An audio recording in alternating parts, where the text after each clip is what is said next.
Yo voy a exponer multiculturalismo y derechos de ciudadanía y voy a centrar básicamente en lo que sería una agenda programática.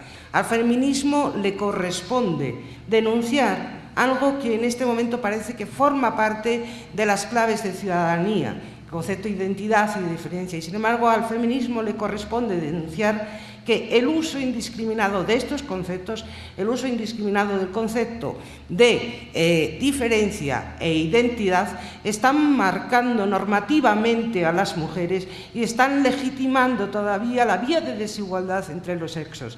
Y eso es lo que realmente el feminismo, como teoría política, necesariamente tiene que denunciar. Hay un espejismo que últimamente se está dando en teoría política y es esa asociación de derechos con negociación. Lo que quiero enmarcar es que ningún derecho, ninguno, a lo largo de la historia vindicativa de los derechos, ha surgido de la negociación.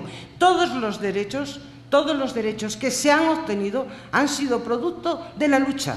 Todos, absolutamente. No hay ninguno que no haya sido producto de la lucha. De ahí ese lema de los derechos se conquistan. Los derechos se obtienen al final de todo, al final del proceso. Los derechos normalmente se obtienen por dos vías. O bien porque las fuerzas cambian, la relación de fuerzas cambia y aquellas personas que vindican un derecho logran situarse en una posición privilegiada para que sea una realidad, o bien por un sentido pragmático, digamos, de pacificación, de conciliación, porque ya la tensión es demasiado notable. Claro, en el momento en que los derechos de las mujeres deben ser llevados al diálogo social, una cosa tenemos muy clara: ese derecho va a ser interrumpido, porque el diálogo social no es otra cosa, no es otra cosa que, en último extremo, las creencias religiosas y las tradiciones. Es decir, dialogar con las creencias religiosas y con las tradiciones para que la vindicación de los derechos de los derechos de la mujer sea una realidad es una fantasía.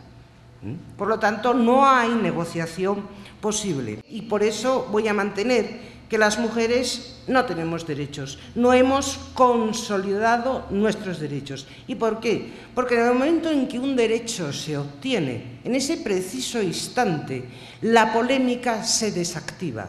En el preciso instante en el que se reconoce un derecho, se desactiva la polémica, ya no hay lucha, ya no hay confrontación.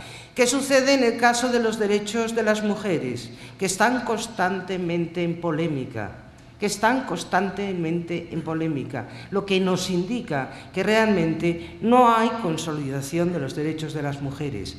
Los derechos son principios mínimos que regulan y articulan la convivencia, esto es, cómo debemos relacionarnos los sujetos y cuáles son esos principios mínimos realmente para obtener las mínimas garantías de una convivencia pacífica. Eso es realmente por lo que se establecen los derechos. Sabemos que los varones siguen compartiendo ese marco de referencia original, ese marco de que su sexo prima sobre las mujeres. Por lo tanto, una buena parte de los varones y una buena parte de las mujeres, en teoría política, pueden tener la imagen, y no sería extraña y falsa, de que los derechos de las mujeres no son tales, sino que son concesiones. Porque si no nos reconocen como iguales, no hay derechos, hay concesión. Esto es, el gran reto del siglo XXI es realmente el reconocimiento de los sujetos, de las personas como iguales, independientemente de su sexo. Creo que a lo largo de la historia de los derechos y de la vindicación de los derechos, lo que se ha constituido en derechos tiene mucho que ver con las necesidades de los varones. Y me explico.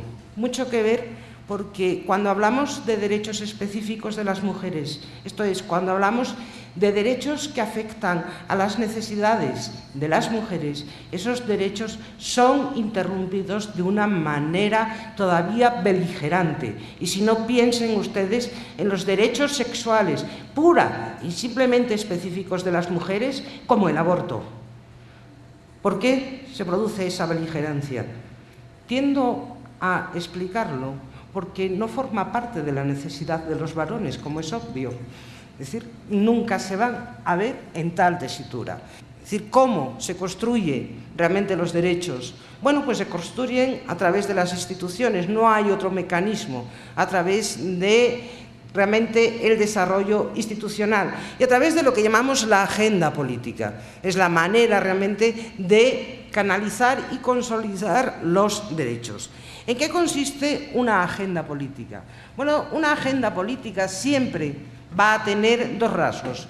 Por una parte, de una agenda política se van a derivar políticas públicas y a su vez, en teoría, deberían derivarse también los derechos que inspiran esa agenda política. Para el caso de las mujeres sería dos peculiaridades. La agenda feminista, por un lado, llevaría a término lo que llamamos las políticas públicas de igualdad y tendría como objetivo final la consolidación de los derechos de las mujeres que inspiran los principios normativos de esa agenda. Un derecho, cuando se certifica como tal, es un derecho irrevocable. Esto es, que independientemente de los cambios políticos, ese derecho sigue estando vigente. Por lo tanto, tenemos políticas públicas de igualdad, pero no consolidación de derechos. Y lo que vamos a ver ahora, o lo que voy a ver ahora, es cómo argumentar por qué no hay consolidación de derechos, y voy a tomar como referente lo que para mí constituye la agenda de mínimos del feminismo y la agenda de mínimos del feminismo hablando planetariamente. Es decir, estos son los mínimos que deberían estar presentes en todas las sociedades. Y vamos a ir viendo cómo realmente en esa agenda de mínimos veremos cómo sí se han desarrollado programas para avanzar en esa igualdad, pero veremos también cómo realmente no se han consolidado los derechos que se derivan de esa agenda de mínimos. Son cinco puntitos que, si se hicieran realidad, cambiarían el patrón de comportamiento entre los sexos y, más aún, cambiarían el sentido normativo de todas las sociedades. De ahí las resistencias a aceptar una tabla de mínimos tan mínima como esta. Vamos a ello. Derecho a una educación no diferenciada. A día de hoy es una realidad, creo que es una realidad también que está en un proceso, voy a decir casi planetario. A día de hoy es una realidad que el derecho a la educación está garantizado en todo lo que son las democracias avanzadas. Es obvio que todas las democracias avanzadas garantizan el acceso a la educación. Y también es obvio que en aquellas sociedades que están, digamos, en vías de desarrollo, hay una intensificación muy profunda a través de los propios países y a través de la cooperación internacional, porque el acceso a la educación sea una realidad. Porque sobre él realmente, en el fondo, hacerlo o centrarlo todo sobre la educación, es que sobre la educación pivota realmente lo que va a ser la ciudadana y el ciudadano del futuro, y por lo tanto sobre la educación, en el fondo, lo que pivota, la garantía educativa, no es ni más ni menos que la garantía de una convivencia pacífica.